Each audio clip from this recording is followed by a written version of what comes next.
It was a fairly quick process.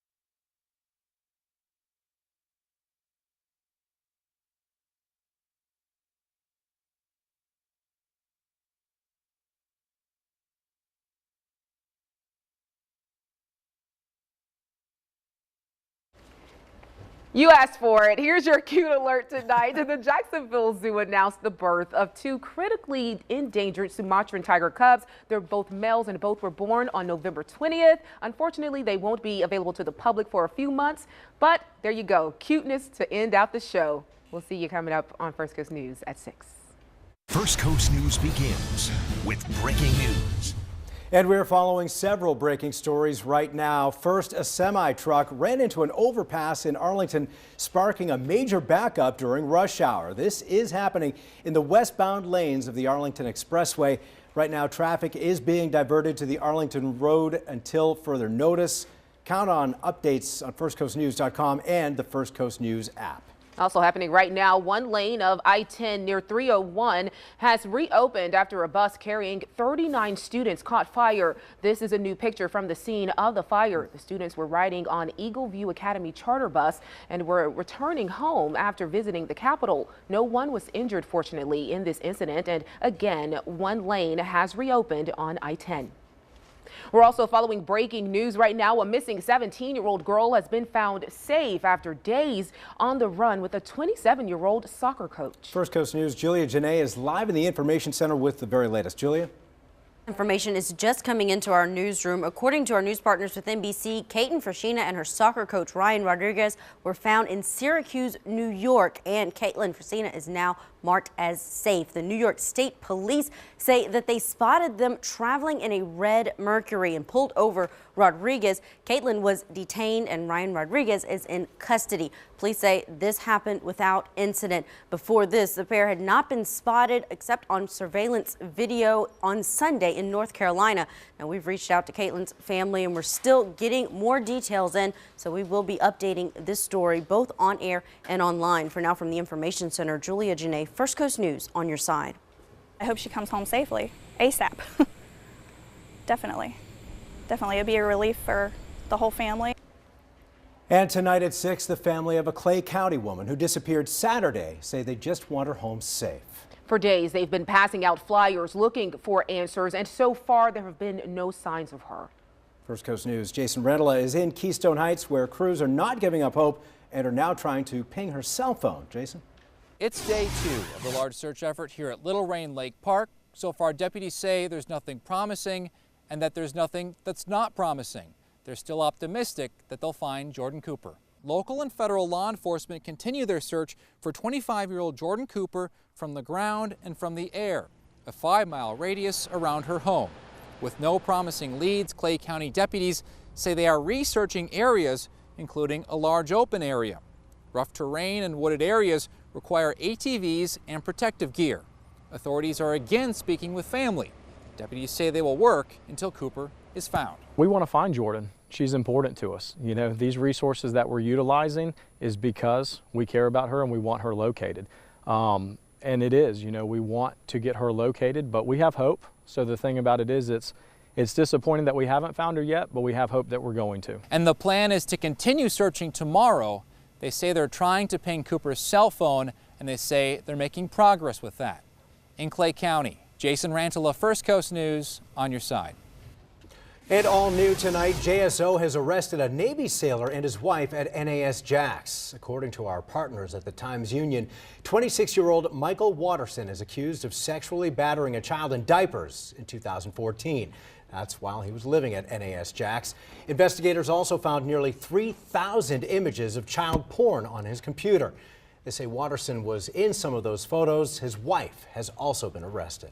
Police have identified the Jacksonville man who was shot and killed through his front door. The shooting on West 18th Street happened days before Thanksgiving during a violent weekend across the city. Officers say 25-year-old Nelson Haywood died at the hospital. So far, a motive and suspect are unclear. If you happen to have any information about this, you're asked to call Crime Stoppers. The number is listed here on your screen, 1-866-845-TIPS. The Neptune Beach teen accused of killing his own grandmother and then trying to cross the Canadian border will be back in Florida Monday, and tonight he is maintaining his innocence. First Coast News' Bethany Anderson has more on what his mother told reporters outside a courtroom today. It was a fairly quick process this morning. Logan Mott and his attorney decided they would not fight his return back here to Duval County. The Jacksonville Sheriff's Office will pick them up on Monday. His mother did speak briefly after that hearing, and she stands by her son's character. Logan is a good kid with no previous history of anything. And he's my son, and I love him. That's all. Carrie Campbell Mott spoke briefly after her son's hearing. Logan Mott is accused of shooting and stabbing his grandmother, Christina French, sometime just before Thanksgiving. He's been in custody since November 24th. Authorities detained him during a traffic stop near the Canadian border. Lott was driving his grandmother's car. Police say there were weapons inside. It would be too preliminary to get into the explanations for why those items would be there. Lott's attorney Dominic Saraceno says the teen waived his right to an attorney for a number of reasons, and that it varies case by case. I would hope that because his father is a corrections officer at the jail, that Duval County will put him in a facility in another county. And he says the teen knows what's at stake. Well, he's facing the most serious charge in the penal code. So, I mean, he's scared of losing his freedom, obviously. He's afraid that his father might be angry with him because, after all, he's accused of killing his grandmother. So he's afraid of a lot of things. Mott's attorney says he will plead not guilty and the proceedings will go on from there. But still, two questions remain. Will Mott be prosecuted as an adult? And also, since his father is a JSO corrections officer, where will he be held? We put on a phone call this afternoon to have those questions answered, and so far, we have not heard back. Reporting from the Duval Courthouse, Bethany Anderson, First Coast News, on your side. Well, thank you, Bethany. When your pet is sick or injured, you take them to the veterinarian and you expect them to make a diagnosis and fix it, right? Well, a Jacksonville woman claims that after 4 surgeries, her American Bulldog is still a mess. She says her dog can't eat properly and now needs bone reconstruction surgery. It is causing the family anguish, but is the vet to blame? On your side's Ken Amaro is looking into the issue. That's correct, guys. Samantha is the family pet and she is well loved by everyone. She's affectionate, but when we saw her, she was clearly in some level of discomfort. The family blames her present state of health on poor veterinary care. We went over her records, and what is clear is that Samantha really needs help. The whole bone right here on the top has completely rotted and decayed in her mouth. Samantha is an American Bulldog with serious health problems. I mean, she's not just a dog to us, she's a member of our family. Last spring, she had oral surgery. Last April, they took out a canine that got broken, and we started having complications in August afterwards. Heather Tucker says that was followed by an infection and more surgeries. And now her dog can't chew. We have to make like special food, eggs, macaroni and cheese, mush it up so that she can kind of just eat soft food. Tucker says Samantha is in constant pain. She yelps, you know she's in pain. She's on very high amounts of pain medication. She says just before Thanksgiving, they were facing the unthinkable. And they told me that I need to go ahead and make the hard decision to just put her down. Tucker says instead of euthanasia, she sought a second opinion, and she says the new vet told her the first surgery was not handled properly. I'm not sure I can keep my composure too much. I'm so angry for what they've done and put my dog through for months. I spoke with Dr. Dunn Nunn, a 46-year veterinarian. We went over the pet's records. Nunn said the claims are being exaggerated. When she moves, it hurts? Yeah, really bad. Samantha is now being treated with antibiotics and pain medication, and she's facing more surgery.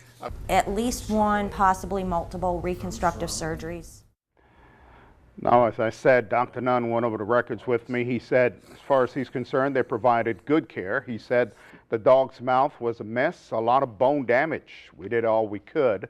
There's a limit to what we can do. We are not oral surgeons. He said we try to refer her to a specialist.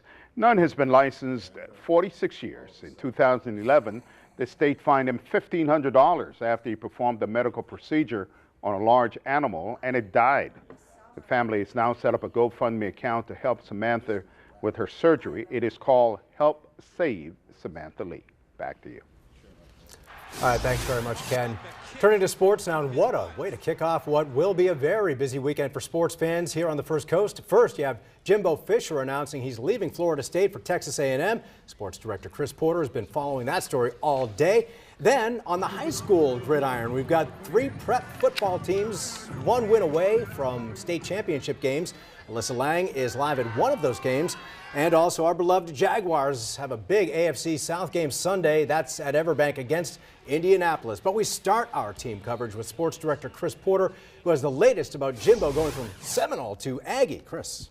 Good evening, Jeff. Finally, some closure to the Jimbo Fisher saga. It's only been a week of us hearing Jimbo could leave for Texas A&M, but after hearing Jimbo refusing to speak about any job opportunity until season's end, it felt like this had been going on forever. The deal is done. Fisher resigned as Florida State's head coach today, and Monday Fisher will be formally introduced as Texas A&M new head football coach. We're being told it's a 10-year deal worth about $75 million, which is the richest deal in college football history in terms of total value. Fisher will be the second highest paid coach in the FBS with an average salary of $7.5 million, which ranks behind only Alabama's Nick Saban. Fisher won the BCS National Championship in 2013 with the Noles, and he had an 83-23 record in 8 seasons as their head coach. Fisher is replacing Kevin Sumlin, who was fired last Sunday. The team will be coached by associate head coach and defensive tackles coach Odell Hagens. FSU President John Thrasher released this statement, quote, Coach Fisher did an exceptional job as both an assistant coach at FSU and in the challenging role of successor to the legendary Bobby Bowden. I believe Texas A&M is getting one of the best coaches in college football. Time now to get socially acceptable to see what is being said by former and current Noles. On Twitter, injured quarterback DeAndre Francois tweeted this, no call, no text, you could have said something. Jaguars corner and former Nole Jalen Ramsey already weighing in on who FSU should hire as their next coach. Ramsey tweeted FSU needs to look at hiring Coach Pruitt. He's referring to former defensive backs coach and current Alabama defensive coordinator Jeremy Pruitt. Now we'll have much more on Jimbo leaving for Texas A&M at 7 over on ABC 25. Now coming up later in sports, we're taking you live to St. Johns County where Alyssa Lang is standing by. The Bartram Trail Bears trying to advance to the state championship game for the first time in that program's history. Guys? All right, thanks, Chris. There may soon be an option for catching a ride besides Uber and Lyft. How GM plans to bring a new twist to the rail-hailing industry. The historic jail in St. Augustine was built by the same people who built Alcatraz. Now it's under restoration. I'm Jessica Clark. Come inside with me as we check it out. Plus, are you addicted to your smartphone? And if so, how it might be impacting your brain.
weather with your First Coast News storm experts.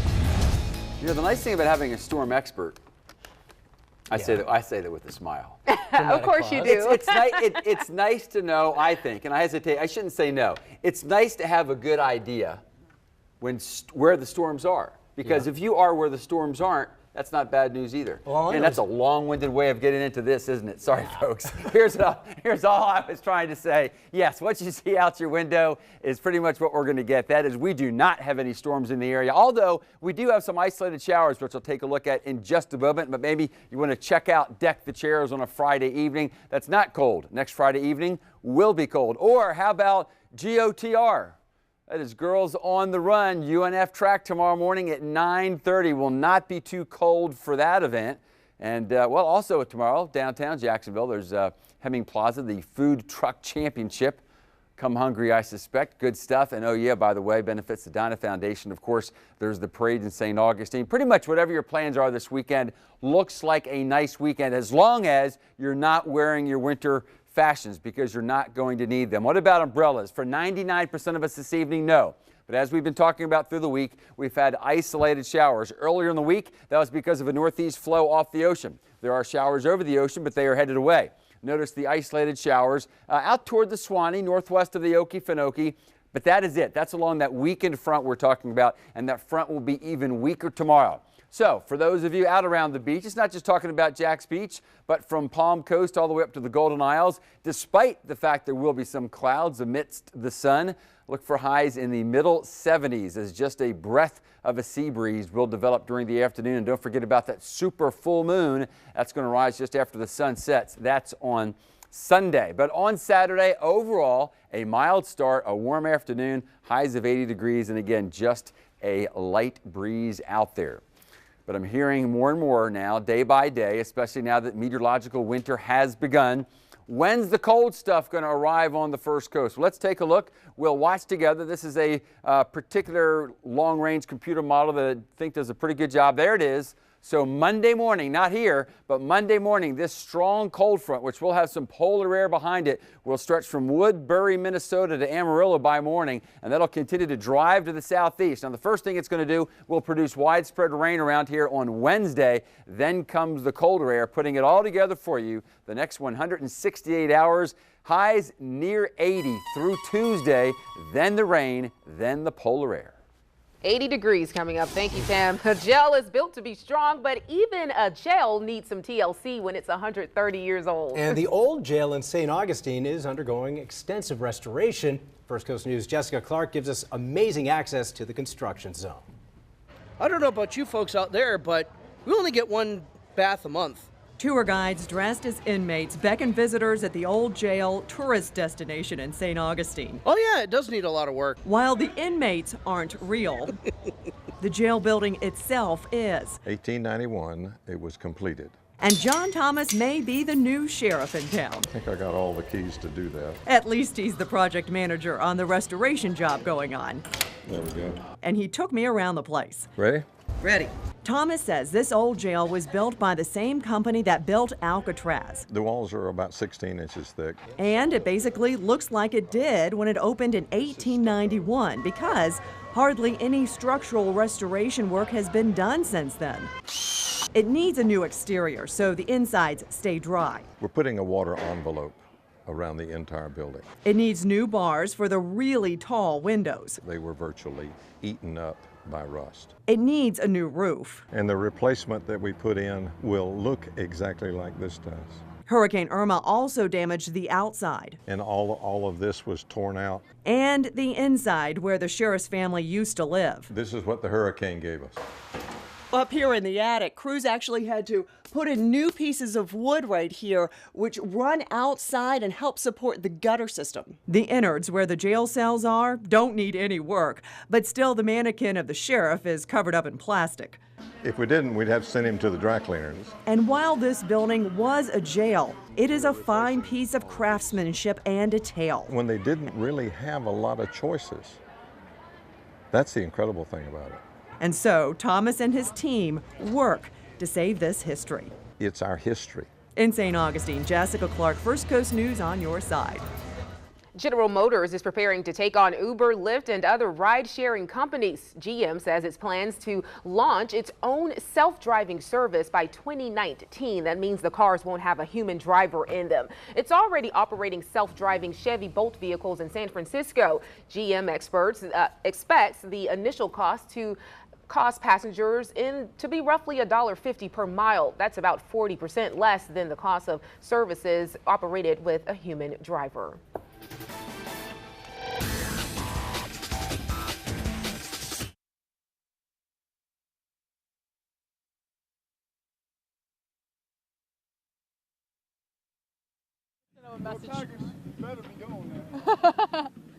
Mic check, 1, 2, 3. Mic check, 1, 2, 3. I wanted to send him a message, be like,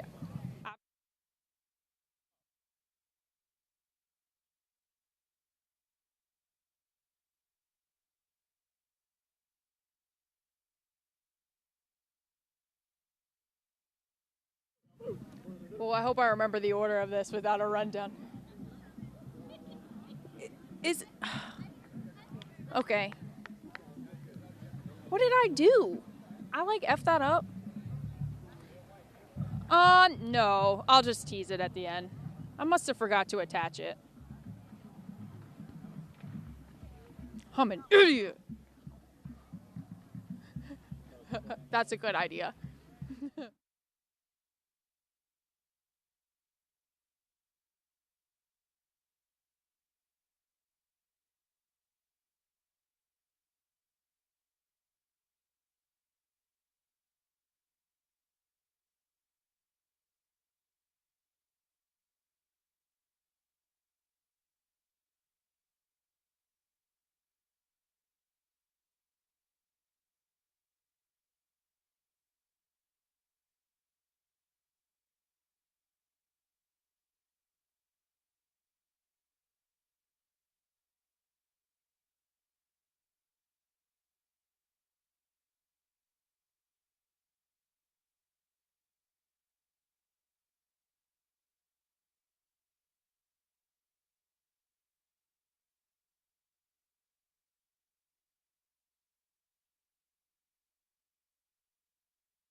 From the Farrah and Farrah Sports Desk, it's First Coast Sports.